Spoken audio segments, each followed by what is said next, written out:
À notre arrivée, ce qu'on a commencé par faire, on a travaillé avec les viticulteurs du coin, refaire les restants, travailler localement. Puis après en 2015, on s'est dit qu'il fallait se former, alors on est allé ailleurs faire un BPRE agricole, Guilhem en maraîchage, moi en viticulture. Et de là, en 2016, on a fondé la maison Patulacci afin d'expérimenter nos premières expériences et sensibiliser, rencontrer, avancer sur toutes ces thématiques autour de l'agriculture, l'environnement.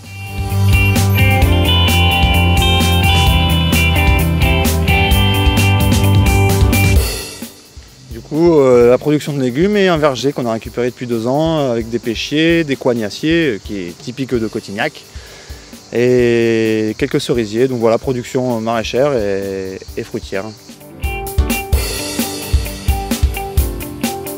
Actuellement, on a 1 hectare de plein champ avec un canal qui nous permet d'expérimenter, etc. Puis on a 5000 m² à Cotignac qui nous permet, où on a une serre, des fruitiers, l'accès au forage qui nous ont permis de développer, de travailler sur la reproduction de la semence, sur la pépinière. Il y a un moment, il fallait se dégager un revenu pour vivre. Du coup, c'est sûr, la première année, on n'a que cultivé des légumes qu'on avait achetés en pépinière et on s'est vite rendu compte qu'on voulait aller plus loin dans la démarche en cultivant nos graines, reproduisant nos propres plants. On a une production qui est limitée pour l'instant, c'est vraiment l'objectif de professionnaliser et de pouvoir produire à une plus grande échelle. On commence par traiter avec les purins, la prêle, la consoude, tout ça. Puis en cas extrême, on a recours aux produits autorisés dans le bio, donc le cuivre, le soufre. C'est vraiment notre limite d'usage. Alors nous sommes à Carcès, sur un ancien champ de vigne, sous les cigales, qu'une viticultrice nous a confié.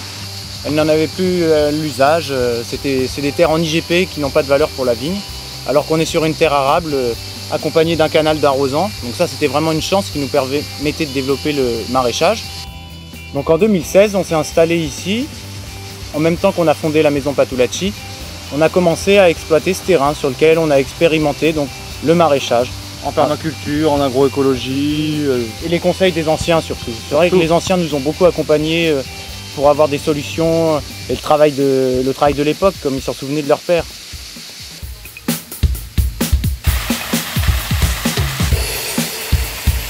Cette eau elle vient du lac de Carcès, ça fait à peu près 3 km pour finir ici et se rejeter dans l'Argence. Et d'où qu'on est arrivé ici, déjà le bout de canal et de rivière était très sale, donc on a commencé par le dépolluer, le mettre très propre, le valoriser. Et maintenant on sert pour irriguer nos cultures en gravitaire de cette eau qui est magique. Donc en amont du canal, c'est vrai qu'il y a beaucoup de terrains de privés, mais c'est vrai qu'ils ne sont pas forcément utilisés. Et c'est vrai qu'il y a quand même un potentiel d'exploitation encore important. L'enjeu, c'est quand même de prouver sa bonne foi auprès des anciens qui sont les propriétaires de ces terrains. Eux, ils confient leurs terres quand ils ont confiance aux jeunes. Il faut montrer aussi qu'on est capable de travailler et qu'on a la ressource nécessaire à accomplir ce métier qui, pour eux, était quand même très compliqué. Ils se souviennent quand même que l'agriculture, c'était pas toujours facile, le maraîchage en particulier. Et parler aussi des enjeux actuels, où c'est vrai que quand les collectivités, les écoles, les maisons de retraite sont à la recherche de produits plus qualitatifs, bio, les anciens se rendent compte aussi qu'il y a vraiment une débouchée, que les jeunes peuvent s'installer. Ils sont vraiment pas ils sont crédules là-dessus, ils sont pas fous.